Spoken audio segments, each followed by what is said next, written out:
Hello friends, welcome to Himalaya education इसको। Friends, आज हम यहाँ पे अध्ययन करेंगे उत्तराखंड सामान्य अध्ययन प्रश्नोत्तरी का। और ये जो प्रश्नोत्तरी है फ्रेंड्स, ये वन लाइनर प्रश्नोत्तरी है और ये है उत्तराखंड की राजनीतिक एवं प्रशासनिक संरचना। यहाँ से जो है फ्रेंड्स, सभी एग्जामों में जो है क्वेश्चन यहाँ पे पूछे जाते हैं, चाहे आप यूकेएसएससी एग्जाम देते हैं, चाहे आप यूकेपीएससी एग्जाम देते हैं, कोई भी एग्जाम आप देते हैं, सभी के लिए जो है बहुत ही इंपॉर्टेंट क्वेश्चन है। तो आप जो है यहाँ से वीडियो को अंत तक देखना, क्योंकि यहाँ पे जो क्वेश्चन है एग्जाम पर्पस पर्सपेक्टिव से क्वेश्चन है, तो आप जो है यहाँ पे जो है अंत तक बने रहना। तो सबसे पहला यहाँ पे है कि वर्ष 1994 में उत्तराखंड के निर्माण हेतु किस समिति का गठन किया गया था? तो ये किया गया था कौशिक समिति का गठन। अगला, कितने जिलों को मिलाकर 9 नवंबर 2000 को उत्तराखंड का गठन किया गया? तो ये किया गया था 13 पर्वतीय जिलों। क्रम की दृष्टि से उत्तराखंड भारत का कौन सा राज्य है? तो ये है 27वां। अगला, क्रम की दृष्टि से पर्वतीय राज्यों में उत्तराखंड भारत का कौन सा राज्य है? तो जब तक जम्मू एंड कश्मीर और लद्दाख यूटी नहीं था, तब तक क्या था? 11वां था, लेकिन जब से यूटी बना तो उसके बाद अब क्या हो गया? 10वां हो गया राज्यों में। और अगर केंद्र शासित सभी में पूछा जाएगा तो तब क्या रहेगा? 11वां ही रहेगा। किस वर्ष केंद्र सरकार ने द्वारा उत्तराखंड को विशेष राज्य का दर्जा दिया गया?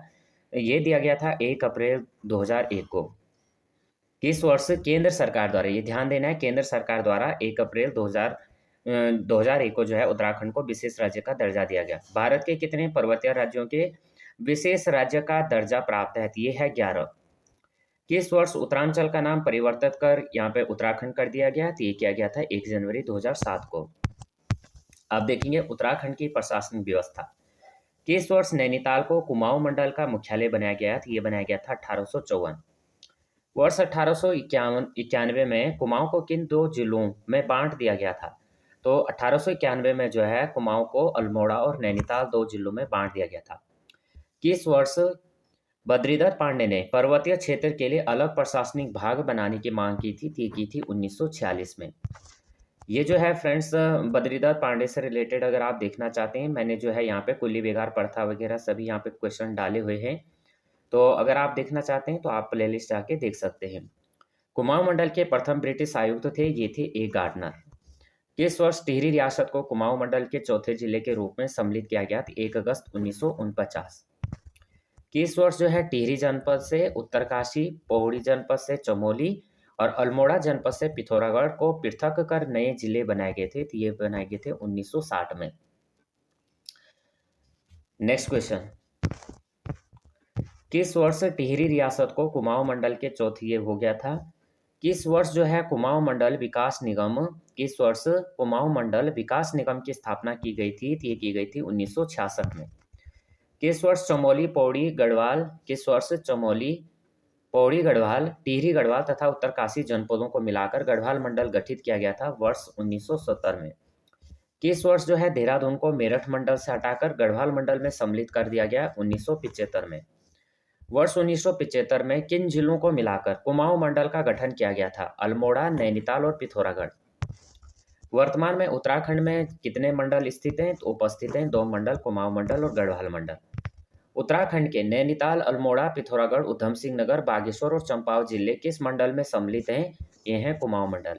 और उत्तराखंड के चमोली, उत्तरकाशी, देहरादून, पौड़ी, टिहरी, हरिद्वार और रुद्रप्रयाग जिले किस मंडल में सम्मिलित हैं? ये हैं गढ़वाल मंडल। अब एक बार इनका जो है स्थापना वर्ष देख लीजिएगा। तो यहाँ पे जो है उत्तरकाशी, तो उत्तरकाशी क्योंकि यहाँ पे जो है, वैसे चमोली सबसे बड़ा जनपद है, लेकिन दोनों यूकेपीएससी और यूकेएसएससी में थोड़ा यहाँ पे एक जो है चमोली को सबसे बड़ा मानता है और एक मानता है उत्तरकाशी को। तो हम ले लेते हैं सबसे पहले उत्तरकाशी। 1960 में इसकी स्थापना हुई थी। मुख्यालय इसका उत्तरकाशी है और 8016 वर्ग किलोमीटर फैला हुआ है। चमोली 1960 है और मुख्यालय गोपेश्वर है, 8030 वर्ग किलोमीटर। फिर तीसरे नंबर पे है पिथौरागढ़। 1960 में स्थापना हुई थी, मुख्यालय पिथौरागढ़ है और 7090 वर्ग किलोमीटर है। पौड़ी उसके बाद चौथे नंबर पे है 1840 में। ये क्रम जो बता रहा हूँ, ये क्रम आपको जो है इनके स्थापना के आगे पीछे हो सकती है, लेकिन इनका जो एरिया है, एरिया के अकॉर्डिंग मैं इनको बता रहा हूँ। तो उसके बाद चौथे नंबर पे आता है पौड़ी। पौड़ी जो है 1840 में स्थापना हुई थी और मुख्यालय इसका पौड़ी है, 5329 वर्ग किलोमीटर फैला हुआ है। नैनीताल आ जाते हैं।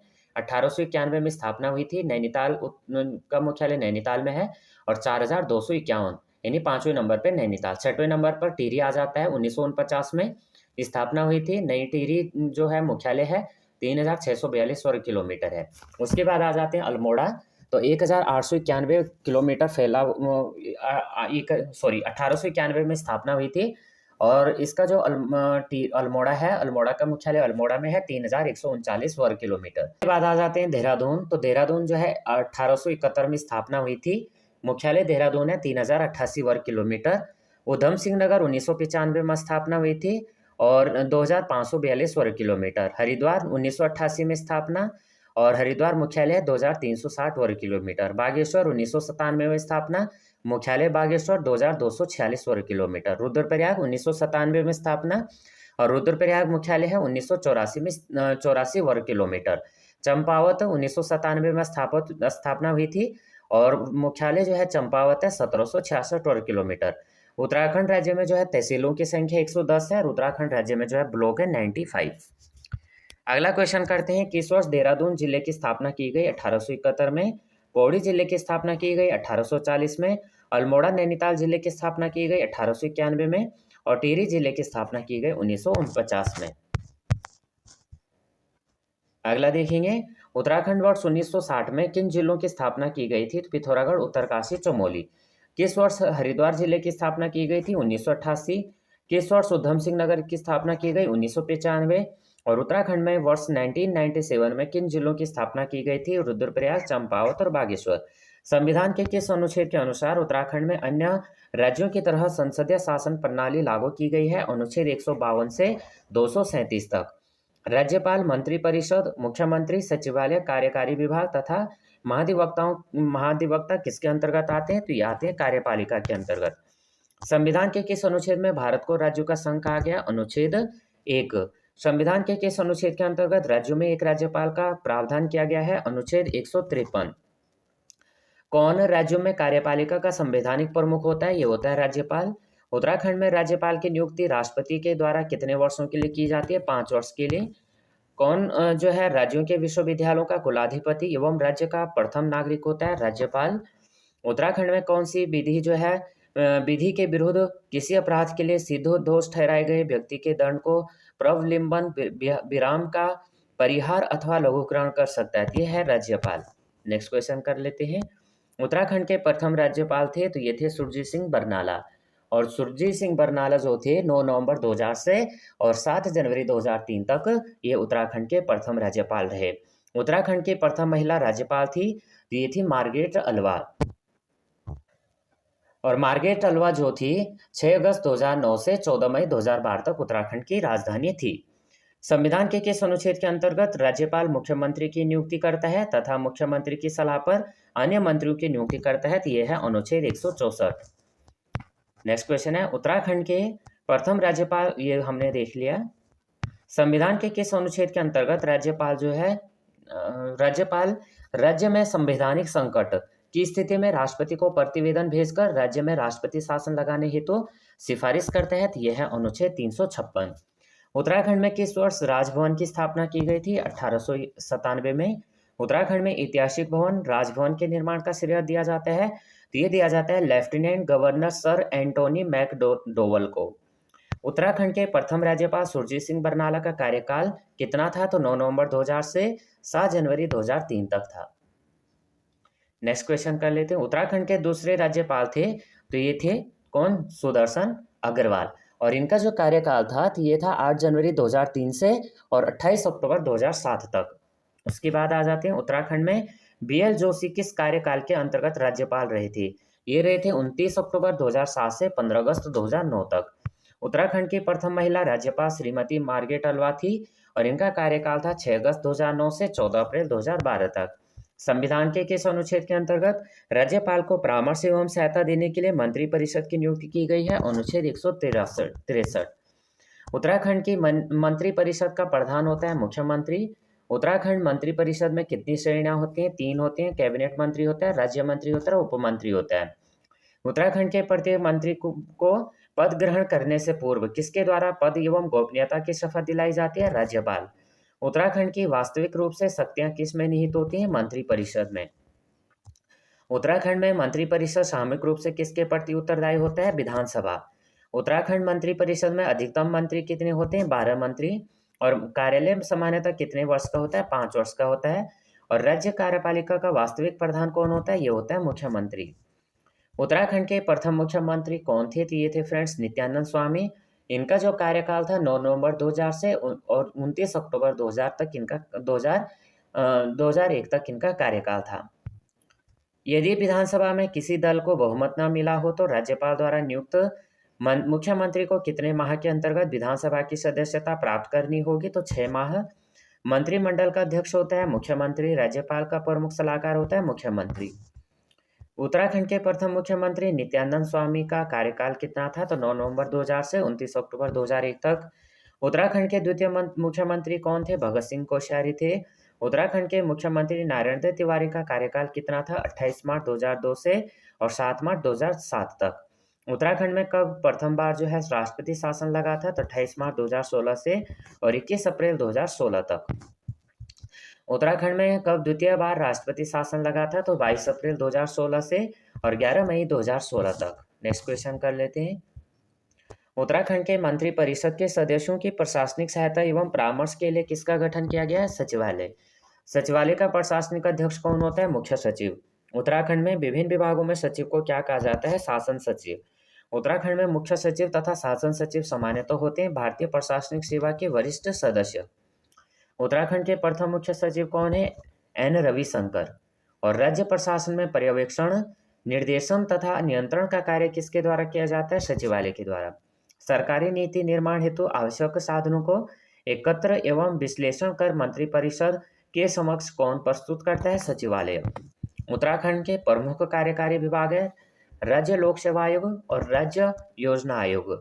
किस अनुच्छेद के अंतर्गत? राजकीय सेवाओं में जो है नियुक्तियों के लिए राज्य स्तरीय लोक सेवा आयोग का गठन किया गया, अनुच्छेद 315। उत्तराखंड लोक सेवा आयोग में कुल कितने सदस्य होते हैं? तीन होते हैं। एक अध्यक्ष होता है, 2 सदस्य होते हैं। टोटल कितने सदस्य हैं? 3 है। एक जो है अध्यक्ष है, 2 सदस्य हैं। उत्तराखंड लोक सेवा आयोग का मुख्यालय कहाँ अवस्थित है? यह है हरिद्वार। नेक्स्ट क्वेश्चन कर लेते हैं। उत्तराखंड लोक सेवा आयोग के प्रथम अध्यक्ष कौन थे? NP नवानी। उत्तराखंड लोक सेवा आयोग अपने कार्यों की वार्षिक रिपोर्ट देता है राज्यपाल को। उत्तराखंड में विकास एवं भविष्य के लिए योजनाओं के नवनिर्माण तथा क्रियान्वयन एवं धन आकलन के लिए किसका गठन किया गया है? ये किया गया राज्य योजना आयोग। उत्तराखंड योजना आयोग का मुख्यालय है देहरादून में। और राज्य में उत्तराखंड सूचना आयोग का गठन किया गया सूचना का अधिकार अधिनियम 2005 के अंतर्गत। उत्तराखंड सूचना आयोग के अधिकतम कितने सदस्य होते हैं? 10 होते हैं। उत्तराखंड मुख्य सूचना आयुक्त का कार्यकाल होता है 5 वर्ष अथवा 65 वर्ष। उत्तराखंड सूचना अथवा आयोग के प्रथम मुख्य सूचना आयुक्त कौन थे? ये थे डॉक्टर RS टोलिया। उत्तराखंड में किसकी सिफारिशें पर राजस्व पुलिस की व्यवस्था की गई थी? की गई थी कमिश्नर रेंजे। किस वर्ष उत्तराखंड में राजस्व पुलिस की व्यवस्था की गई थी? वर्ष 1874 में। किस पुलिस व्यवस्था के अंतर्गत पटवारी, कानूनगो, नायब तहसीलदार, परगनाधिकारी, जिलाधिकारी एवं कमिश्नर आते हैं? तो राजस्व पुलिस। अंग्रेजी शासन में कुमाऊं में कितने परगने एवं पटवारी क्षेत्र थे? 19 परगने थे, 125 पटवारी क्षेत्र थे। अंग्रेजी शासन में गढ़वाल में कितने परगने तथा पटवारी क्षेत्र थे? तो 11 परगने थे और 86 पटवारी क्षेत्र थे। संविधान के किस अनुच्छेद संविधान के अनुच्छेद 165 के अंतर्गत राज्य में राज्यपाल द्वारा किसकी नियुक्ति की जाती है? महाधिवक्ता। उत्तराखंड सर्वोच्च विधि अधिकारी होता है महाधिवक्ता। कौन राज्य विधानसभा तथा विधान परिषदों की बैठकों में भाग ले सकता है और बोल सकता है किंतु मतदान नहीं कर सकता है? तो यह है महाधिवक्ता। उत्तराखंड के प्रथम महाधिवक्ता कौन थे? ते थे मेहरबान सिंह नेगी। उत्तराखंड में विधि निर्माण हेतु किसकी व्यवस्था की गई? विधानमंडल की। विधानमंडल के अंतर्गत आते हैं राज्यपाल, विधानसभा, विधान परिषद। विधानमंडल में किसका सर्वोच्च स्थान होता है? राज्यपाल। उत्तराखंड में किसके हस्ताक्षर के पश्चात ही जो कोई विधेयक होगा वो कानून का रूप ले लेता है? तो राज्यपाल हो जाएगा। उत्तराखंड में विधान मंडल का स्वरूप है एक सदनात्मक। उत्तराखंड में लोकसभा क्षेत्रों की संख्या है 5। उत्तराखंड के लोकसभा क्षेत्र हैं गढ़वाल यानी पौड़ी गढ़वाल, अल्मोड़ा, नैनीताल, टिहरी और हरिद्वार। उत्तराखंड में कुल राज्यसभा क्षेत्रों की संख्या कितनी है? 3। उत्तराखंड में कुल विधानसभा क्षेत्रों की संख्या 71। उत्तराखंड विधानसभा में जो है अनुसूचित जाति के लिए कितनी सीटें आरक्षित हैं, तो ये हैं 13 सीटें। और जो वैसे तो 70 हैं, एक जो है एंग्लो इंडियन सीट थी, तो उसको अब जो है समाप्त कर दिया गया है। उत्तराखंड विधानसभा में अनुसूचित जनजाति के लिए कितने सीटें आरक्षित की गई हैं, 2 सीटें। किस अनुच्छेद के अंतर्गत विधानसभा का गठन किया गया, अनुच्छेद 170। नेक्स्ट क्वेश्चन कर लेते हैं। किस वर्ष जो है नगरीय स्थानीय शासन को संवैधानिक दर्जा दिया गया था, ये दिया गया था वर्ष 1993। किस संविधान संशोधन के अंतर्गत जो है नगरीय स्थानीय शासन को संवैधानिक दर्जा प्रदान किया गया, 74वें संविधान संशोधन। उत्तराखंड में कितने स्तरीय नगर स्थानीय शासन की व्यवस्था की गई, ये की गई त्रिस्तरीय। उत्तराखंड के किन नगरों में नगर निगमों का गठन किया जाता है, तो जिनकी जनसंख्या मैदान में 1 लाख व पहाड़ों में 90,000 से अधिक है। तो राइट आंसर यहाँ पे क्या है, उत्तराखंड के किन नगरों में नगर निगमों का गठन किया जाता है, तो जिनकी जनसंख्या मैदान में 1 लाख होती है और पहाड़ों में 90,000 से अधिक होती है। किसके अंतर्गत जो है मेयर, डिप्टी मेयर, सभासद, पार्षद का निर्वाचन किया जाता है, तो ये किया जाता है नगर निगम द्वारा। नगर प्रमुख और सभासदों का चुनाव कितने वर्ष के लिए प्रत्यक्ष रीति से होता है, 5 वर्ष के लिए। नगर निगम में डिप्टी मेयर का चुनाव किस आधार पर किया जाता है, अप्रत्यक्ष रीति से। उत्तराखंड के कितने नगरों में नगर निगम की व्यवस्था की गई है, 8। कौन कौन से, देहरादून, हरिद्वार, हल्द्वानी, काशीपुर, रुद्रपुर और रुड़की नगर निगम। और अब जो है श्रीनगर में भी हो गया है, तो 9 हो गए टोटल। जिन नगरों की जनसंख्या मैदान में 50,000 से 1 लाख तक, पहाड़ में 90 तक होती है, तो उन नगरों में स्थानीय स्वशासन के अंतर्गत किसका गठन किया जाता है, तो यह है नगर पालिका परिषद। नगर पालिका परिषद के अध्यक्ष तथा सदस्यों का चुनाव किस आधार पर किया जाता है, प्रत्यक्ष। नगर पालिका परिषद की कार्य अवधि होती है 5 वर्ष। उत्तराखंड में कुल कितनी नगर पालिकाएं हैं, 41। जिन नगरों की जनसंख्या 5,000 से 50,000 तक होती है, उन नगरों में स्थानीय स्वशासन के अंतर्गत किसका गठन किया जाता है, नगर पंचायत। नगर पंचायत में कौन सम्मिलित होते हैं, पंचायत होता है, पंचायत यानी पंचायत अध्यक्ष होते हैं और सभासद होते हैं। कितने वर्षों के अंतराल पर जो है नगर पंचायत का चुनाव कराया जाता है, 5 वर्ष। उत्तराखंड में कुल कितनी नगर पंचायतें हैं, ये हैं 43। उत्तराखंड का कौन सा जो है नगर पंचायत मनोनीत पंचायत के अंतर्गत आती है, बद्रीनाथ, केदारनाथ और गंगोत्री। किस वर्ष उत्तराखंड में वनों के प्रबंधन व नियंत्रण हेतु वन पंचायतों का गठन किया गया था, 1931। उत्तराखंड में वन पंचायतों के अंतर्गत महिलाओं को कितना आरक्षण प्राप्त है, 50%। किस वर्ष उत्तराखंड में सर्वप्रथम वन कानून बनाए गए थे, 1931 में, कुमाऊं में। उत्तराखंड में कुल वन क्षेत्र का कितना प्रतिशत भाग वन पंचायतों के नियंत्रण में है, 15.32%। उत्तराखंड में राज्य सूचना आयोग का गठन किया गया 3 अक्टूबर 2005 को। किस वर्ष राज्य विधानसभा द्वारा सेवा का अधिकार कानून बनाया गया, वर्ष 2011 में। किस वर्ष जो है राज्य में सुराज भ्रष्टाचार उन्मूलन व जन सेवा विभाग के रूप में सृजित किया गया है, वर्ष 2011 में। उत्तराखंड में मानवाधिकार आयोग का गठन किया गया था, जुलाई 2011 में। उत्तराखंड में सेवा का अधिकार कानून के अंतर्गत कितनी सेवाएं शामिल हैं, तो राइट आंसर है 10 सेवाएं। उत्तराखंड सेवा में राज्य की महिलाओं को कितने प्रतिशत क्षैतिज आरक्षण प्राप्त है, 30%। उत्तराखंड सेवा में राज्य की अनुसूचित जाति को कितने प्रतिशत आरक्षण प्राप्त है, 19%। उत्तराखंड सेवा में राज्य के अनुसूचित जनजाति को कितना प्रतिशत आरक्षण प्राप्त है, 4%। और उत्तराखंड सेवा में राज्य के पिछड़े वर्ग को कितने प्रतिशत आरक्षण है, 14%। तो यहाँ पे हमने फ्रेंड्स जो है यहाँ पे 100 तक के क्वेश्चन किए, और ये जो क्वेश्चन है सभी अपकमिंग एग्जाम के लिए बहुत इंपॉर्टेंट है, चाहे आप यूकेएससी का एग्जाम देते हैं, चाहे आप यूकेपीएससी का एग्जाम देते हैं, सभी के लिए जो है बहुत इंपॉर्टेंट क्वेश्चन है। तो अगर आपको ये वीडियो थोड़ा भी हेल्पफुल लगती है तो प्लीज़ वीडियो को लाइक, शेयर और सब्सक्राइब कर देना, बेल आइकन को प्रेस करना। जय हिंद, जय भारत।